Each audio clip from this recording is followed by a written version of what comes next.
If you haven't already, please make sure to hit like and subscribe. It would be much appreciated. Now, I know this is a Celtic fan channel. We're here to talk about Celtic related things, but let's not beat around the bush and let's not lie to ourselves. This is big news in Scottish football today, specifically in Glasgow, and well, if Rangers done their job properly, they should be our biggest rivals to a league title. Nonetheless, that isn't where we stand. Currently, Rangers are so far behind Celtic, but they are our biggest rivals, and this sacking has major implications on the situation in the Glasgow derby. So today I'm here to pass on my appreciation and my thank yous to a man who done his job so well, Philippe Clement. I wouldn't let you go without paying tribute, my man. Of course I wouldn't, so stay with me, because we've got a lot to cover today. So it is official, Philippe Clement has been sacked by Rangers. There was a statement late last night on their social medias which confirmed that Rangers have parted company with Philippe Clement. The club would like to put on record their sincere thanks, just like myself, to Philippe Clement for his hard work and dedication through his spell in charge. There was an update to follow which we'll come to in a moment, which details what's happening between now and the end of the season over at the other side of the city. But Philippe Clement sadly is gone. Overdue, you might say. Maybe he should have been sacked after Queen's Park. Maybe he should have been sacked back at December. Maybe he should have been sacked well before that. Nonetheless, he is actually gone now. Brendan Rodgers has commented on the matter as well, so we're going to have a look at his comments. But what a disaster for Rangers, let's just call it how it is. Somebody who came in with the pedigree of a top manager is the one that was going to scant Brendan Rodgers and show him the route back down to England. It didn't quite pan out like that, did it? And Rangers now find themselves further behind Celtic than I can remember them being behind in my lifetime. I've said this a million times, and I'll go on the record once more to say I genuinely do believe that Rangers are further behind Celtic now than what they were when they returned to the league in 2016. And I don't think that's just Philippe Clement's problem. I think that Rangers have a lot of problems from top to bottom that need sorted. The club needs gutted out from a boardroom level to on the pitch as well. It's a whole mess, and Clement was just one of the many problems that exist there. Do I have any sympathies? Of course I don't. I mean, I'm not going to sit here and pretend that I do. It came across as an absolute clown, to call it how it is, and for somebody who, I remember when he first came in, there was a lot of Celtic fans that were giving it, oh, at least he sounds a bit better than the others, at least he sounds a bit better than Beale, he has a bit more respect than Van Bronckhorst. That was proven wrong very quickly, because it didn't take long for the wheels to come off and for the true colours to start showing. So, do you know what? As sad as I am to see him go, because I was really enjoying his tenure, I have no sympathy. So, yeah, come on, unlucky fella. Brendan Rodgers has done this dance before. He has been here so many times now. In fact, he commented on it when he first returned to Celtic last year, because there was the big question of, will Clement be the one to finally take Rodgers down a peg? And the answer to that, as usual, was no. But Brendan Rodgers did comment on it. He said this, that we all know the conditions up here are you have to be winning. And Philippe has shown previously coming into Rangers that he's a very good manager. He is disappointed for Philippe Clement, and I know that's the professional thing to say, of course, he'll be out there saying that, but I think from his point of view, you can probably understand where he's coming from as well when you look at the differences between how Celtic and Rangers are run and what's happening at one club and what's happening at the other. Brendan Rodgers is a very fortunate man. He's working with a football club who have their affairs in order. And it was a tall order for Philippe Clement to go and do anything close to what Rodgers is doing at Celtic, because the whole club is a state. But he wasn't winning. He's losing at Queen's Park. He's losing at home to St Mirren. He's losing league games left, right and centre. And up until that meaningless derby game in January, he couldn't beat Celtic. Yet another manager who Brendan Rodgers just constantly slapping the baldy head, to put it bluntly. And that's not going to get you very far. So, yeah, Brendan Rodgers maybe taking a wee dig at Rangers from across the city, saying, look, listen, he showed he was a good manager before. Must be a problem with your lot. I don't know. That's up to your interpretation, but he was asked about it at his press conference today. However, amongst the sadness of Philippe Clement leaving Rangers, there is still something to laugh about, and there is still joy to take. And I know that this comment section is going to be a laugh, but my goodness God, it just keeps getting better for Celtic supporters, because Rangers have released a statement to show us what the plan is between now and the end of the season, and part of me isn't shocked. I kind of expected this to happen, but the other part of me finds this absolutely hilarious because Rangers have appointed Barry Ferguson as the head coach between now and the end of the season. Not only Barry Ferguson, though, they will bring in Neil McCann, Billy Dodds, and Alan McGregor to join the coaching staff. I don't know what most Rangers fans think of these appointments. Maybe it's the good old staunch Rangers men that they needed to bring them back together.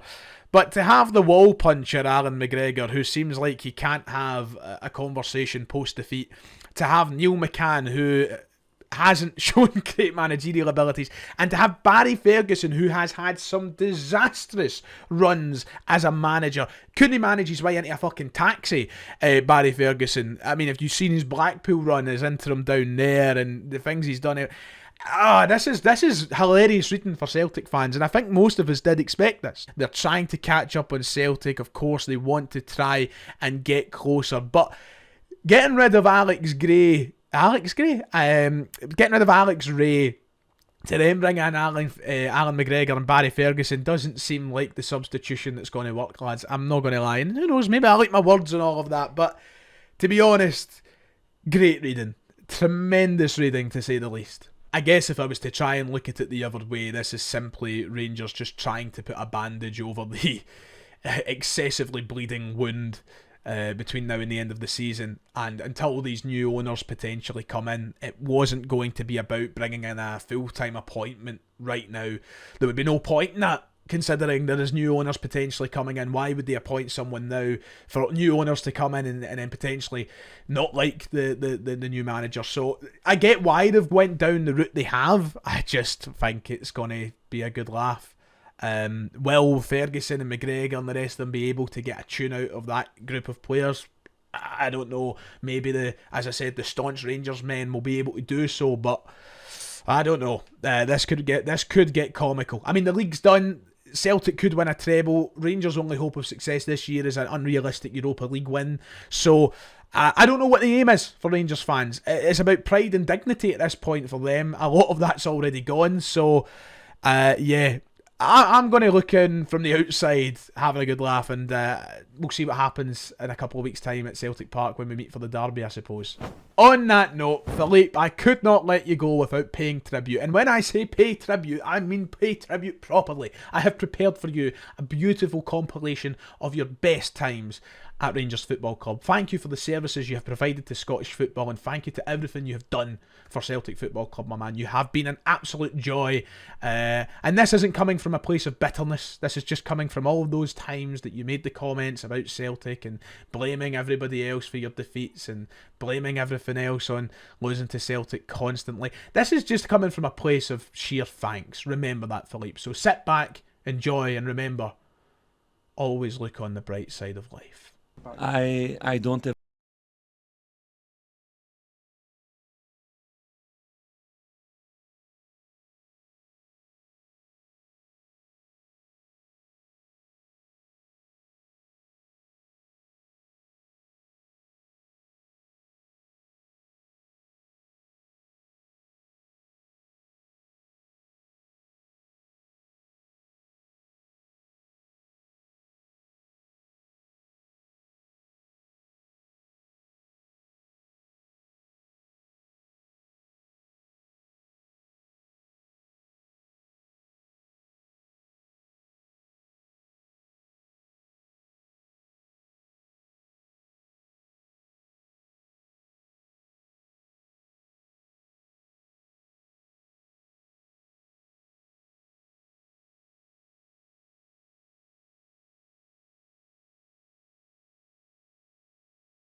Anyway, shall we move on to talking about Celtic and their preparations for Aberdeen tomorrow night?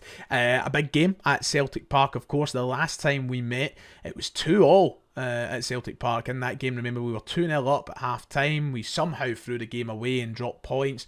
We then went on to batter them 6-0 in the League Cup semi-final a week or two later. I don't think that should be happening this time round, but after defeat to Hibs at the weekend, it's paramount that Celtic get a big result. Aberdeen have come into a little bit of form these past 2 or 3 games after that dire run, that terrible run they were on, where basically everything they worked towards coming into that first Celtic game was destroyed. Remember that, the first game we played against them this season, they matched us stride for stride in the league. They were trying to create a narrative that they could challenge Celtic for the league title, and at the time I remember saying, let them dream, you know, they're rightfully in that position. They've worked hard, they've battled to this position, and then I don't know what went wrong, but Jimmy Tulane and the rest of the Aberdeen squad and coaches had a lot to answer for, and coming to Celtic Park tomorrow night, they will want a big result. Is it possible? Of course it is. Should Celtic be letting it happen? No. Now, I know a lot of people are looking to see what Brendan Rodgers said at his press conference today in relation to this game, but one of the major talking points was surrounding that VAR decision at Easter Road on Saturday. He said that Celtic won't be making any statements. Slide, I get a certain football club, but don't expect to see much come from the complaints. So this was Brendan Rodgers' comments.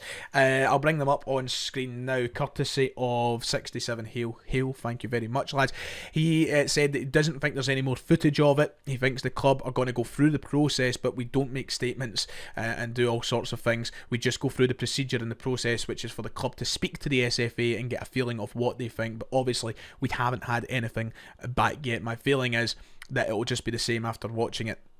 And there's a couple of images where you can see the illusion of the ball being out, but then there are others where it looks as though it's clearly in. I saw one right in the actual goal line, which was an incredible shot really, so that looked in, and basically saying that he doesn't expect much to change, but the club are going through the process of complaint. It's a good article from Patrick Sinat over in 67 Hale. I suggest you go and give that a read about Brendan's comments today. But the game is done, the Hibs game is behind us, and it's time to tackle Aberdeen, because ultimately we have a league title to win. In terms of other news at the press conference, nothing else. Injury updates all remain the same. We still await the return, of course, of Paulo Bernardo and James Forrest to the Celtic squad, but other than that, we have a fully fit side. But the question is, after that kind of leggy performance on Saturday, how many changes will we see to the Celtic team? Who should start? Who shouldn't start? Here's my predicted 11. So I'm going for what is essentially what I think one of the strongest versions of the team we can have, and it drops a couple of the poor performances from Saturday's game. I'm sticking with that back 4 that played against Bayern Munich. Now, I know a lot of people might say Scales deserves a start after Saturday, and I could see Scales coming into the team, to be quite honest. This is just what I think he'll go with, though. I think he's going to give Trusty a chance to make up for that kind of... I don't even think he was terrible on Saturday. He just looked he was bullied quite easily. And that's what worried me the most. But I think Rodgers will give him the chance to get his confidence back, especially playing at Celtic Park. And because that partnership of Vickers and Trusty needs to continue to get better. We've seen it play so well. We've seen it against Bayern Munich doing so well. So I think he wants to allow it to develop as much as he can. I might be wrong on that, and I wouldn't be bothered with Scales coming into the team. Let me make it clear, if he comes in, that would be great. But that's the back 4 I'm going with. Midfield 3, McGregor, Hatate and Engels. I think that's the 3 he'll go with, which is, once again, the strongest midfield 3 we have. And for the front 3, I do think he'll drop Adamida after the weekend's performance and play Dyson Maeda through the middle, Jota and Kuhn to be on both wings. I thought that Kuhn might have got a rest at the weekend. Clearly, he's fine. He played 90 minutes at the weekend. So, yeah, look, it looks as though the squad's good.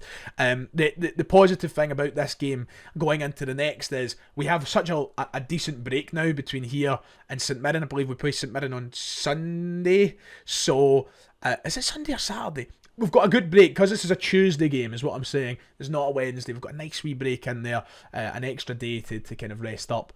Obviously, played Hibs on Saturday, which still isn't ideal, but I think we'll see the best team out there, not going to lie. So, there's my team prediction. And to finish up, Celtic should be winning the game, of course. As I've already mentioned in this video, the league is as good as done, but it still means you want to win every game between now and the end of the season. You want to make that job as easy as possible.